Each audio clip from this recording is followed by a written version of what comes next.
Okay, hi, Mr. Frank, thank you for coming. I just wanted to mention something that I've noticed a few blogs are talking about on the internet, that these banks all across the country are overvaluing their assets, their mortgages that they hold on their books. And I've actually been to a few foreclosure auctions, and I've noticed that banks are buying back houses from themselves in order to have it, to prevent themselves from having to mark down the value of these assets. And they're basically lying to us about their solvency. And this is all made possible by the Federal Reserve lending money to these institutions. And I just want to ask you, when will you put H.R. 1207, the bill to audit the Fed, up for a vote in the committee? Thank you very much. I completely disagree that the Fed is the cause of this, but yes, I have been pushing for more openness in the Fed back when the Democrats were in power and Henry Gonzalez, and we did get some of it.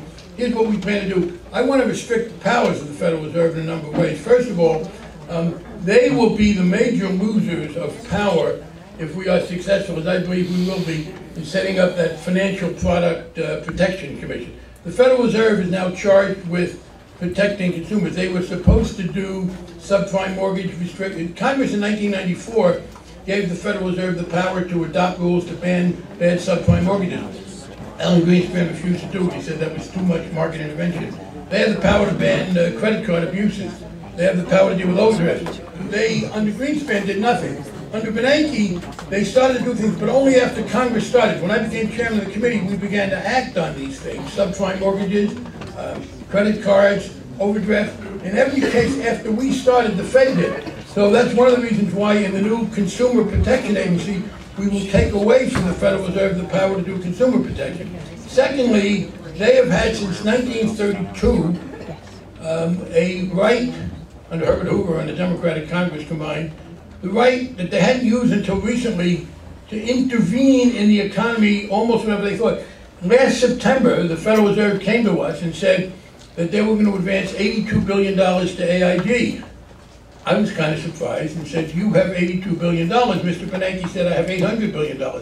Under Section 13.3 of the Federal Reserve Act, they can lend money to anybody they want. We are going to curtail that lending power. We are going to put some restraints on it. Finally, we will subject them to complete audit. I've been working with Ron Paul, who's the main sponsor of that bill.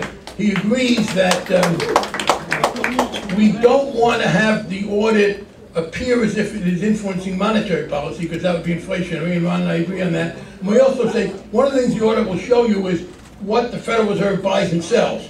And that will be made public, but not instantly. Because if that was made instantly, you would have a lot of people trading off of that, and it would have too much impact on the market. Again, Ron agrees with that. So we will probably have that data released after a time period of several months, enough time so it wouldn't be market sensitive. That'll be part of the overall federal regulation that we are adopting. By the end of the year? The House will pass it probably in October.